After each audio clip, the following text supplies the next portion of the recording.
तो दोस्तों, ये चैप्टर है 5 एंड इसमें ह्यूमन रिसोर्सेज के बारे में बताया गया है कि कैसे जो एक ह्यूमन है वो एक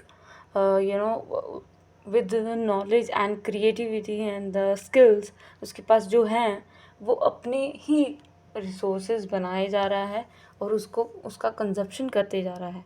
कहने का मतलब है कि एक इंसान जो है वो अपने जितने भी, अगर हम देख पा रहे हैं आज के टाइम में रिसोर्सेज, इतने इन्वेंशन देख पा रहे हैं, इतना आविष्कार देख पा रहे हैं, तो ये ह्यूमन की वजह से ही हुआ है। तो ह्यूमन की कुछ एबिलिटीज़ ऐसी रही हैं या डिमांड्स उसकी रही हैं प्रकृति के प्रति, जो प्रकृति ने उसे फुलफ़िल करा है। तो कहने का मतलब है जो ह्यूमन रिसोर्सेज हैं वो अल्टीमेट रिसोर्स है। उसके बिना अगर हम आज के पृथ्वी की इतनी मतलब बर्बादी भी देख पा रहे हैं और इतनी ग्लोबल तरीके से हम इन्वेंशंस भी देख पा रहे हैं। तो कहने का मतलब है कि जो हेल्थ है या एजुकेशन है या व्यक्ति डेवलप कर रहा है नए नए रिसोर्सेज का, तो कहीं ना कहीं उसको ज़रूरत है रिसोर्सेज की। एंड ह्यूमन रिसोर्सेज जैसे कि जितने भी प्रकार के रिसोर्सेज हो गए वो इक्वली डिस्ट्रीब्यूटेड नहीं हैं। हम देख पा रहे हैं कि हमारे नॉर्दर्न इंडिया में या फिर नॉर्थ इंडिया में जो पहाड़ी एरिया है वो बिल्कुल ही स्पार्सली पॉपुलेटेड है। अगर हम जाएंगे वेस्ट बंगाल में या फिर कह सकते हैं कि सिक्किम में जाएंगे तो वहाँ पे डेंसिटी कितनी कम मिलेगी। तो कहीं ना कहीं हम डिस्ट्रीब्यूटेड है, हमारी जो पॉपुलेशन है वो डिस्ट्रीब्यूटेड है और कहीं ना कहीं हम ह्यूमन रिसोर्सेज इस तरह से डिवाइडेड हैं, अनइवन तरीके से हम क्या हैं, डिवाइडेड हैं। और ह्यूमन रिसोर्सेज जैसे कि वो डिफरेंट है, उसकी एजुकेशन लेवल पे वो डिफरेंट है, उसके एज एंड सेक्स लेवल पे वो क्या है, डिफरेंट डिफरेंट ग्रुप्स में आते हैं। उनकी जो करेक्टरिस्टिक्स हैं, कह रहा है कि 1000 मेरे विलेज में 1000 पीपल्स हैं एंड 500 चिल्ड्रन हैं। और मतलब इस तरह से आप देख पा रहे हो कि यहाँ पे एक साइड में लिखा है कि प्रधानमंत्री कौशल विकास योजना है जो कि वो 2015 में लॉन्च करी गई थी। एंड उसका ये मिशन था कि 1 करोड़ जो इंडियन यूथ है उनको एम्प्लॉयबल किया जाएगा, स्पेसिफिक स्किल को ट्रेन किया जाएगा एंड क्वालिटी ट्रेनिंग उनको दी जाएगी। एंड ये लॉन्च हुआ था 2015 में एंड 2016 से ये इन्फोर्स में आया और 2020 तक चला। तो आप ये देखते हैं कि प्रधानमंत्री कौशल विकास योजना क्यों आई, क्योंकि वो एक इंडिविजुअल को ट्रेनिंग देने के लिए आई थी। ठीक है, तो अगर हम पा रहे हैं कि तो हमारे इंडिया या वर्ल्ड में अगर हम देखें पॉपुलेशन काफ़ी ज़्यादा है, 6.6 billion peoples around peoples they are living in this in the globe. Distribution अगर देखें पॉपुलेशन का तो अनइवन डिस्ट्रीब्यूटेड है। इस पिक्चर में अगर आप देखोगे तो यो येलो लाइंस हैं, येलो कलर की जो पीपल्स हैं वो शो कर रहे हैं कि एशिया के लोग यहाँ पे बहुत ज़्यादा हैं। अगर हम यूरोप में देखें तो ऑरेंज कलर की जो लाइन दिख रही है वो कितनी स्पार्सली पॉपुलेटेड है। अगर आप पर्पल देखोगे तो वो कम है, ब्लू फिर से कम, और रेड तो बिल्कुल ही कम, और ग्रीन तो बिल्कुल ही कम है। तो आप देखोगे जो ग्रीन है वो ओशनिया को या ऑस्ट्रेलिया को डिनोट कर रहा है कि इतने पीपल वहाँ पे रहते होंगे। अमेरिका, नॉर्दर्न अमेरिका में रेड लाइन जैसे दिखा रहा है एंड ब्लू जो है वो सेंट्रल साउथ अमेरिका बता रहा है। और आप देख पा रहे हैं कि अफ्रीका में और एशिया में ज़्यादा लोग हमें देखने को मिल रहे हैं। ठीक है, यूरोप या फिर अमेरिका जैसे देश हैं ये डेवलप इसीलिए हो पाए हैं क्योंकि यहाँ पे स्पार्सली पॉपुलेटेड है, अलॉन्ग विद यहाँ पे जो बर्थ रेट है वो लिमिटेड है। आप देखोगे कि इस तरह से जो, अगर हम अर्थ को देखें, अगर हमारा अर्थ गोल है, गोल तो नहीं है, जियोइड शेप में है। अगर अर्थ को देखें तो अर्थ में अगर हम देखेंगे तो लैंड पार्ट जो है वो 30% है और 30% लैंड पार्ट में 90% पीपल पॉपुलेशन यहाँ पे रह रही है, मतलब कि डिस्ट्रीब्यूटेड है इसी 30% एरिया में। तो अगर हम देखें कि एक्सट्रीमली अनइवन तरीके से रह रही है। कहीं हम देख पा रहे हैं कि एशिया कॉन्टिनेंट में बहुत ज़्यादा पीपल्स हैं, साउथ ईस्ट एशिया में। और इस तरह से जो पैटर्न है पॉपुलेशन का वो अलग अलग अनइवन डिस्ट्रीब्यूटेड है पूरे ग्लोब पे। और 90% लोग जो हैं वो 30% लैंड सरफेस में रहते हैं, और वो भी एक्सट्रीमली अनइवन तरीके से, जिस तरह से इस पिक्चर में दिखाया गया है। अब आप देखोगे कि जो क्राउडेड, अगर हम इंडिया की बात करें तो कुछ एरिया हैं बहुत स्पार्सली पॉपुलेटेड हैं, कुछ एरिया जो हैं वो बहुत डेंसली पॉपुलेटेड होंगे, कुछ एरिया जो होंगे वो बिल्कुल ही लेस पॉपुलेटेड होंगे। तो कहने का मतलब है कि अलग अलग एरिया हैं वो डिवाइडेड हैं। जैसे कि इसमें बताया गया है कि जो क्राउडेड एरिया हैं वो साउथ ईस्ट एशिया में हैं। जैसे कि आप म्यांमार देखोगे, कंबोडिया देखोगे, एंड फिलीपींस देखोगे। रुक यार। तो यहाँ पे आ जाते हैं कुछ लोग। तो क्राउडेड हैं, कुछ स्पार्सली पॉपुलेटेड हैं। यूरोप जैसे कॉन्टिनेंट में अगर हम देखें तो वहाँ पे भी बहुत कम लोग रहेंगे। अमेरिका में कम लोग पाए जाएंगे। लैटीट्यूड, हाई लैटीट्यूड मतलब कि जो अगर हम पोलर रीजन्स में जाएं या ट्रॉपिकल डेजर्ट देखें, तो माउंटेन एरियाज़ देखें या फिर इक्वेटोरियल फॉरेस्ट्स देखें, तो यहाँ पे हम देखेंगे कि बहुत कम लोग पाए जाएंगे। ये क्योंकि यहाँ पे बहुत एक्सट्रीमली पॉपुलेटेड नहीं होते, क्योंकि बहुत ही ज़्यादा हॉट रीजन होते हैं जहाँ, तो फिर बहुत ज़्यादा ठंडे रीजन्स पाए जाते हैं, इसलिए यहाँ पे लोग नहीं रहते। Many more peoples live north of the equator, of the south of the equator. ये है अर्थ, ठीक है। अब ये जो है इक्वेटर लाइन है, इक्वेटर की यहाँ पे इंडिया है, ठीक है ना। और आप देखोगे कि ये जो एरिया है वो पोलर रीजन्स है, यहाँ पे बहुत कम पॉपुलेटेड लोग रहेंगे ऑब्वियसली, क्योंकि यहाँ पे बहुत ही ठंड वाला इलाका है। अगर हम यहाँ पे जाएंगे तो यहाँ पे अफ्रीका है, तो वो अफ्रीका भी बहुत ही गर्म इलाका है। तो मेनली अगर हम देखेंगे ना, तो यहाँ पे बेसिकली अगर हम देखें तो यहाँ पे जो साउथ ईस्ट एशिया और एक अफ्रीका वाला रीजन है वो ज़्यादा डेंसली पॉपुलेटेड है, रादर देन ये आप देखोगे कि यूरोप में या एशिया या फिर अमेरिका में। तो बहुत सारे लोग जो हैं वो इक्वेटर के नॉर्थ में रहना पसंद करते हैं, ठीक है ना। और ये ऐसे बता रहा है अपनी बातें, ठीक है। तो अगर हम देखेंगे इस पिक्चर को, इस पिक्चर में क्या बताया गया है कि जो जापान है वहाँ की पॉपुलेशन बहुत कम है, वहाँ के लिविंग स्टैंडर्ड्स लोगों के अच्छे हैं। Russian federation, Nigeria, Bangladesh, Pakistan की भी पॉपुलेशन कम है और डेंसिटी भी उनकी कम ही है। बट अगर हम देखेंगे तो चाइना की सबसे ज़्यादा पॉपुलेशन है, ठीक है। और ये एज़ पर हम देख पा रहे हैं कि 2011 के सेंसस से पता लगा पा रहे हैं, इंडिया सेकंड है और उसके बाद अमेरिका में बहुत सारे इमिग्रेंट्स, यहाँ कह सकते हैं कि भाई बाहर से आए हुए लोग ज़्यादा हैं, इसलिए वहाँ की पॉपुलेशन भी इंक्रीज़ हो गई है।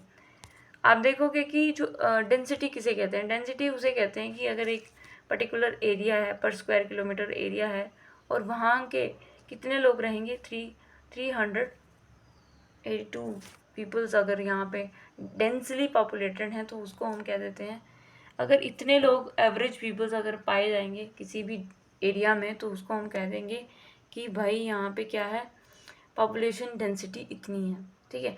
तो डेंसिटी क्या होती है कि number of people living in a unit of एक तरीके का स्क्वायर किलोमीटर एक एरिया है जो कि स्क्वायर किलोमीटर में है, और ये स्क्वायर किलोमीटर बताता है कि कितने लोग इसमें रह रहे हैं। 352 जब कह सकते हैं कि 82, ठीक है। तो इस तरह से हम देख पा रहे हैं कि हाईली डेंसिटी पॉपुलेशन कहाँ कहाँ पे हमें देखने को मिली। आप देख पा रहे हैं कि कौन से ऐसे कारण हैं कि लोग जहाँ तो प्लेनर एरियाज़ में रहते हैं या फिर बहुत ही ट्रॉपिकल रीजन्स में रहना पसंद करेंगे या इक्वेटर पे रहना पसंद करेंगे, क्योंकि वहाँ पे फेवरेबल कंडीशंस हैं, वहाँ पे स्प्रिंग सीजन्स हैं और सीज़न एक जैसे नहीं रहते, बदलाव होता रहता है। जैसे इंडिया जैसे सीजन्स आप देखोगे तो अलग अलग सीजन्स हम देखने को मिलते हैं। अब एक जैसे सीजन्स नहीं होते और फेवरेबल होनी चाहिए ना। टोपोग्राफी हो गई कि कैसे वहाँ की लैंड कैसी है, शेप ऑफ लैंड, किसी भी लैंड उबड़ खाबड़ तो नहीं है, ठीक है। तो कोई पहाड़ी एरिया में देखोगे तो बहुत कम लोग रहेंगे। गंगा प्लेन्स एरिया जो होते हैं, गंगा प्लेन्स जो वो काफ़ी डेंसली पॉपुलेटेड होंगे। वहाँ पे जैसे एंडीज़ हिमालय है, एल्प हिमालय है, तो वो काफ़ी स्पार्सली पॉपुलेटेड है, वहाँ पे कम लोग रहेंगे क्योंकि जो प्लेट्यूज़ हैं, माउंटेन्स हैं, वहाँ पे लोग नहीं रहते, क्योंकि वहाँ पे ना तो सुविधाएं मिलती हैं ना तो वहाँ पे कोई व्यक्ति रह सकता है। तो आफ्टर ऑल ये भी कहीं ना कहीं टोपोग्राफी कहते हैं shape of a land. Geography भी कहीं ना कहीं उसको अफेक्ट करती है, पॉपुलेशन कहाँ ज़्यादा होगी कहाँ कम होगी। क्लाइमेट कैसे, ज़्यादा गर्मी होगी तो भी रेगिस्तान जैसे एरिया, जैसे सहारा डेजर्ट हो गया, वहाँ पे बहुत कम लोग रहेंगे। थार डेजर्ट हो गया तो वहाँ पे भी कम लोग, वहाँ खेती नहीं होगी, एग्रीकल्चर नहीं होगा, तो भी कहीं ना कहीं लोग वहाँ नहीं रहेंगे। तो इस तरह से इजिप्ट में जो नाइल रिवर है वो लंबी रिवर है और वहाँ पे लोग ज़्यादा डेंसली पॉपुलेटेड हैं। चांगयांग चाइना का है, वहाँ पे भी लोग ज़्यादा डेंसली पॉपुलेटेड हैं। हवांग ही जो है वो भी डेंसली पॉपुलेटेड है। वाटर हो गया, तो वाटर जहाँ पे इजीली अवेलेबल होगा, अच्छा फ्रेश होगा, तो वहाँ पे भी लोग ज़्यादा रहेंगे। रिवर वैलीज हो गई वर्ल्ड की जो काफ़ी डेंसली पॉपुलेटेड हैं। और आप देखोगे इस तरह से जो फैक्टर्स हैं वो भी रिलाई करते हैं किसी ना किसी पॉपुलेशन डेंसिटी को, या फिर कह सकते हैं कि पॉपुलेशन कहाँ ज़्यादा होगी। ये फैक्टर्स मिनरल्स, अगर जहाँ पे ज़्यादा मिनरल्स होंगे, जैसे कि डायमंड माइन जो होती है वो साउथ अफ्रीका में ज़्यादा देखने को मिलती है, तो वहाँ पे लोग अपना कुछ ना कुछ कारोबार बना देंगे। Discovery of oil in the Middle East led the setting the peoples. जैसे आपने देखा होगा कि जो सऊदी अरेबिया है, जो वहाँ पे मैक्सिमम लोग, वहाँ पे इतनी जल्दी कैसे डेवलपमेंट हुई, क्योंकि वहाँ पे हमें पता चला कि भाई वहाँ पे बहुत ज़्यादा खदानें हैं, ऑयल बहुत ज़्यादा है, तो वहाँ से इंपोर्ट होता है हमारा मैक्सिमम आउटपुट। जो एक्सपोर्ट होता है, इंपोर्ट होता है, वो सऊदी अरेबिया से होता है। तो क्योंकि वहाँ पे मिनरल्स ज़्यादा हैं तो वहाँ पे अच्छी सी सिटी बना दी गई है, वहाँ पे टूरिस्ट आते हैं और बहुत ज़्यादा मतलब फ़ायदेमंद होती है एक तरीके के। सोशल, कल्चरल एंड इकोनॉमिकल, अब ये तो हमने देखा कि भाई ज्योग्राफी ऐसी है तो उसकी वजह से लोग वहाँ रह रहे हैं। बट अगर हम देखेंगे तो सोशल कल्चर भी कहीं ना कहीं, जैसे कि एजुकेशन जहाँ पे नहीं होगी, पहाड़ी एरिया में होगी, जैसे हिमाचल प्रदेश में पीछे बहुत पहाड़ में रह रहे हैं, तो वहाँ पे टीचर कैसे पढ़ाने जाएगा, वो तो नीचे ही आना पड़ेगा ना उसको पढ़ने के लिए। शिक्षा हो गई भाई, स्वास्थ्य हो गया, शरीर ठीक नहीं रहेगा, जैसे कि पुणे हो गया, ठीक है। पुणे एक ऐसी जगह है जहाँ पे हेल्थ, एजुकेशन और सब कुछ आपको अवेलेबल होगा। कल्चरल, जैसे कि वाराणसी हो गई ना, वाराणसी एक कल्चरल धरोहर है। वहाँ पे आप देखोगे अभी कितनी डेवलपमेंट हुई है, बहुत ज़्यादा रोड्स, इंफ्रास्ट्रक्चर एंड मॉन्यूमेंट्स, बहुत सारे लोग जो हैं। जेरूसलम हो गया जहाँ पे यहूदी अपने वो करते हैं, पूजा पाठ करते हैं। वेटिकन सिटी हो गई। तो यहाँ पे जो रिलीजियस प्लेसेस जो होती हैं वो भी सेंटिमेंटल होती हैं और लोग वहाँ पे सिचुएट करना शुरू करते हैं। और इकोनॉमिकल कैसा होता है कि भाई जैसे इंडस्ट्रीज़ हैं, एम्प्लॉयमेंट मिलेगा तो वहाँ चले जाते हैं। एम्प्लॉयमेंट मिलेगा, जैसे कि large number of peoples attract करते हैं कि यहाँ पे इजीली जॉब मिल जाएगी बच्चे को, तो वहाँ पे ही शिफ्ट हो जाते हैं। तो ओसाका सुना होगा आपने, जापान में एक ओसाका नाम का एक वो है, और वहाँ पे भी लोग काफ़ी ज़्यादा डेंसली पॉपुलेटेड हैं। जैसे कि मुंबई आप देखोगे तो मुंबई काफ़ी डेंसली पॉपुलेटेड है, वहाँ पे धारावी जैसी स्लम्स भी हम देखने को मिलते हैं। अब क्या होता है कि इतना डेंसली पॉपुलेटेड हो जाएगा तो बहुत पॉल्यूशन या फिर स्लम्स, धारावी जैसे स्लम्स क्रिएट हो जाते हैं कहीं ना कहीं। लाइफ एक्सपेक्टेंसी क्या होती है कि एक व्यक्ति का दर कितना है, मतलब वो कितना जी सकता है अपने जीवन के, कितने साल जी सकता है। पॉपुलेशन चेंज कैसे होती है, कहने का मतलब है कि नंबर ऑफ़ पीपल जो हैं वो एक स्पेसिफिक टाइम में किस तरह से रहते हैं, या फिर वर्ल्ड पॉपुलेशन किस तरह से वो स्टेबल कर रही है, या बहुत ज़्यादा इंक्रीज़ हो जाएगी तो भी प्रॉब्लम है, बहुत कम रहेगी तो भी प्रॉब्लम है। कहीं ना कहीं हमें बर्थ और डेथ के बीच में जो भी चेंजेस आ रहे हैं वो हम पढ़ रहे हैं यहाँ पे। तो 1800 पहले की बात है कि भाई वर्ल्ड पॉपुलेशन बहुत ही धीरे, स्लोली क्या कर रही थी, रेज कर रही थी। फिर जैसे ही मिडल आया, जैसे कि ये आप देखोगे बहुत कम कम पॉपुलेशन थी, तभी इतने रिसोर्सेज नहीं थे, और इस तरह से धीरे धीरे बच्चे बड़े, large number of population grow होती गई। तो इस तरह से हम देख पा रहे हैं कि इंडिया सबसे प्रथम चरण पे, इंडिया के प्रथम स्थान पर पॉपुलेशन की। तो जितना पॉपुलेशन होगी उतना कंजप्शन होगा, उतना रिसोर्सेज डेवलपमेंट होगी, या उतना ही इसका गलत इस्तेमाल भी होगा। बट यहाँ पे हम देख रहे हैं कि किस तरह से जो पॉपुलेशन है 1800 में बिल्कुल कम थी, और फिर बिलियंस में चली गई, और फिर 3 बिलियंस में चली गई। और इस तरह से क्या हो गया कि अगर हम 2000 देखें तो पॉपुलेशन एक्सप्लोड कर गई, मतलब कि जितनी होनी चाहिए से उससे भी कहीं ज़्यादा बढ़ चुकी है। अब आप देखोगे कि ये एक्सप्लोर नहीं करनी चाहिए थी। 2 चाइल्ड पॉलिसी जैसी चीज़ें हम देखते हैं अपनी लाइफ में। तो बर्थ रेट क्या होती है? बर्थ रेट होती है कि जैसे कि 1000 व्यक्ति हैं अगर किसी भी एरिया में, तो 1000 पे कितने बर्थ हो रहे हैं, तो कितने जन्म ले रहे हैं। और डेथ भी ऐसे ही मेजर की जाती है कि द नंबर ऑफ डेथ्स पर 1000 पीपल्स, कि 1000 पीपल्स में कितने लोगों की मृत्यु हुई एक साल के अंदर। तो ये इस तरह से बर्थ रेट और डेथ रेट को नापा जाता है।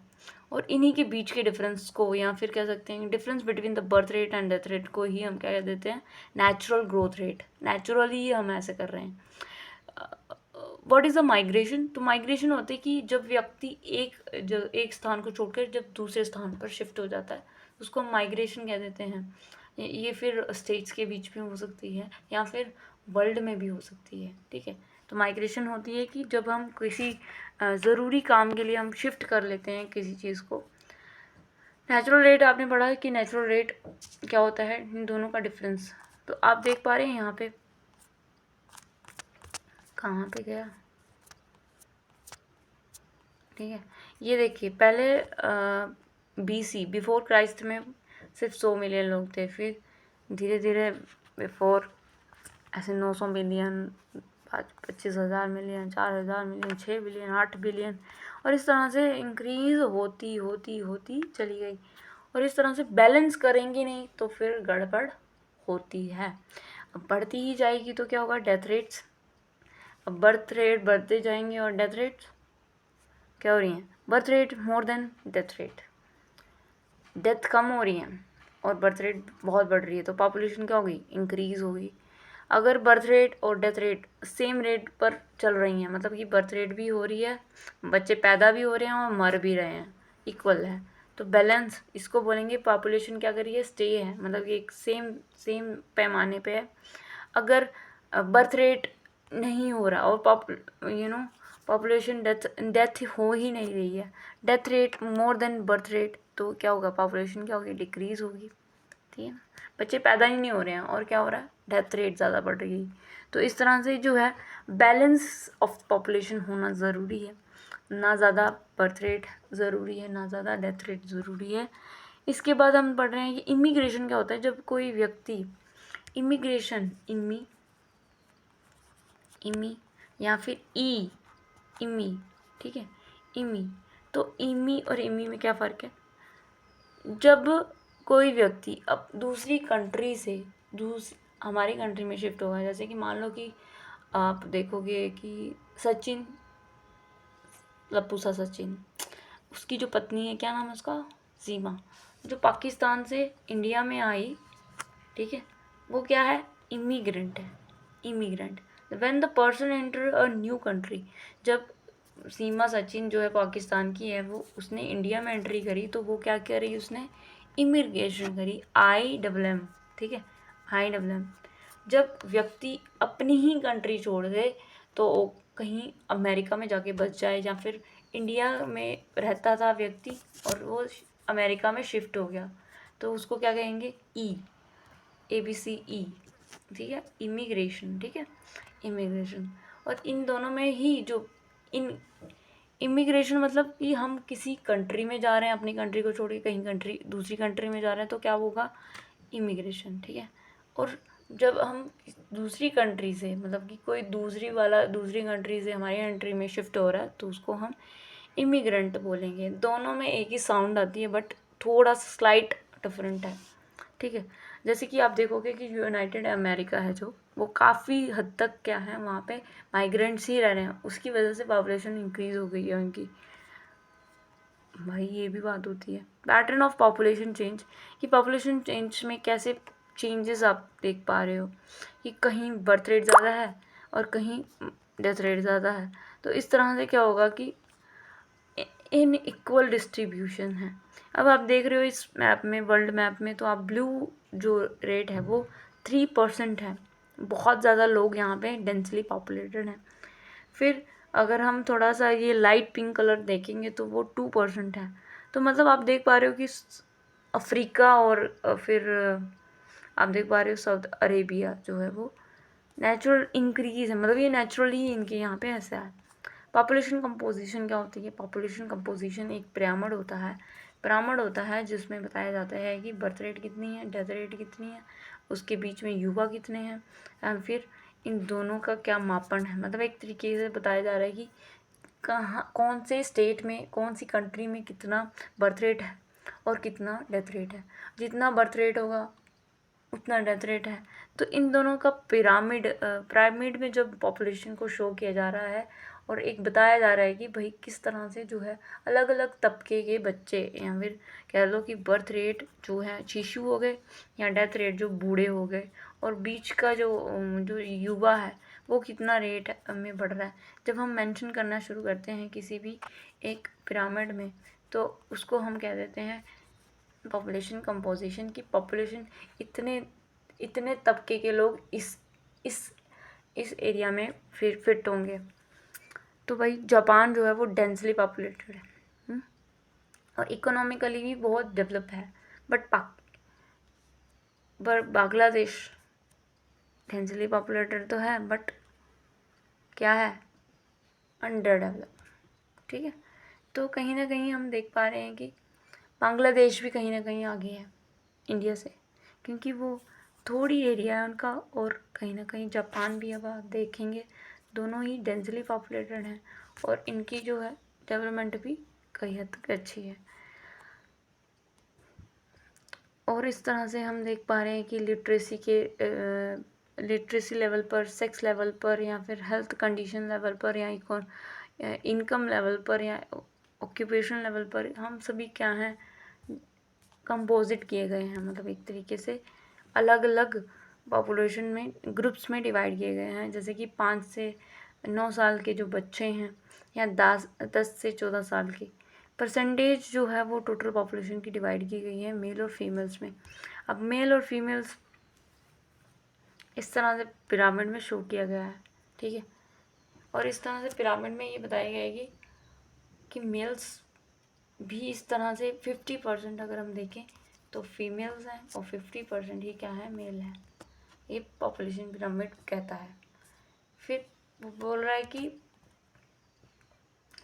ये जो है केन्या का पिरामिड है, जिसमें बताया जा रहा है कि जो बिल्कुल बर्थ रेट है वो बहुत ज़्यादा हाई है, और जो डेथ रेट है बिल्कुल लो है। और इस तरह से हम देख पा रहे हैं कि इनका जो पिरामिड है वो कम कम कम कम कम की तरफ जा रहा है। पिरामिड बता रहा है कि जो बर्थ रेट है वो हाई है और डेथ रेट क्या है, कम है। मतलब डेथ रेट कम है बिल्कुल, मतलब डेथ रेट क्या है, कम है। ये कहाँ पे हो रहा है, केन्या का। अगर हम यहाँ पे देखें इंडिया का, तो इंडिया में बैलेंस है। ये देखो बर्थ रेट भी हाई है और डेथ रेट भी ठीक ठाक है, और जो बीच वाला एरिया वो ज़्यादा है। मतलब आप देखोगे कि जो बीच वाला एरिया है, बीच वाला जो यूथ पार्ट है वो बैलेंस्ड है। अब ये जापान है, तो जापान का पिरामिड कुछ डिफरेंट है, जिसमें बर्थ रेट कम है और डेथ रेट भी कम है, बट बीच वाला जो एरिया है वो क्या है, बैलेंस्ड है। आप इस पिरामिड से क्या समझ रहे हो कि कहीं ना कहीं जो पॉपुलेशन है वो अनइवन है। कहीं ना कहीं हम देख पा रहे हैं कि जो जो बीच के जो युवा लोग होते हैं ना वो स्किल्ड होते हैं, यंग पीपल्स होते हैं, जो कि 18 साल से 40 साल के बीच के होते हैं, 40 45 या फिर 60 तक होते हैं, और 60 से ऊपर हो गए जो जो क्या होते हैं, बूढ़े। तो बूढ़े यहाँ पे तो कम ही दिख रहे हैं, और ज़्यादा कौन से हैं, स्किल्ड लोग हैं। इसीलिए डेवलपमेंट देखने को मिलती है। इन country like Japan, the low birth rate makes the pyramid narrow at the base. Decreased death rate allow number of the peoples to reach old age. Pyramid हमें बता रहा है कि जो ओल्ड एज पीपल्स है वो कम है, और बर्थ रेट भी क्या है, कम है। बट जो बीच वाला एरिया है वो क्या है, थोड़ा सा ज़्यादा फैला हुआ है, इसका मतलब क्या है कि इनका जो नेशन है वो काफ़ी अच्छा डेवलप हो रहा है, ज़्यादा ना बर्थ रेट और ना ज़्यादा डेथ रेट, ठीक है। और इस तरह से क्या होता है, डेवलपमेंट होती है। अब यहाँ पे है तो यहाँ पे डेथ रेट हो ही नहीं रही है, सिर्फ बर्थ ही बर्थ हो जा रही, तो अनबैलेंस क्रिएट करता है ना। तो ये पिरामिड हमें बताते हैं कि कहीं ना कहीं हमें हमारी अगर देश की डेवलपमेंट होगी या नहीं होगी, ये पिरामिड बता देगा। क्यों? क्योंकि पॉपुलेशन की वजह से ये हमें। और यहाँ पे एक केन्या का बताया है, केन्या का डेथ रेट तो हो ही नहीं रही है, डेथ रेट बहुत कम, और जो बर्थ रेट है वो बहुत हाई है। यही होता है पॉपुलेशन कंपोजिशन। और समझ लीजिएगा आप जितना आप समझ पाए हैं इस चैप्टर को। Have a nice day, thank you.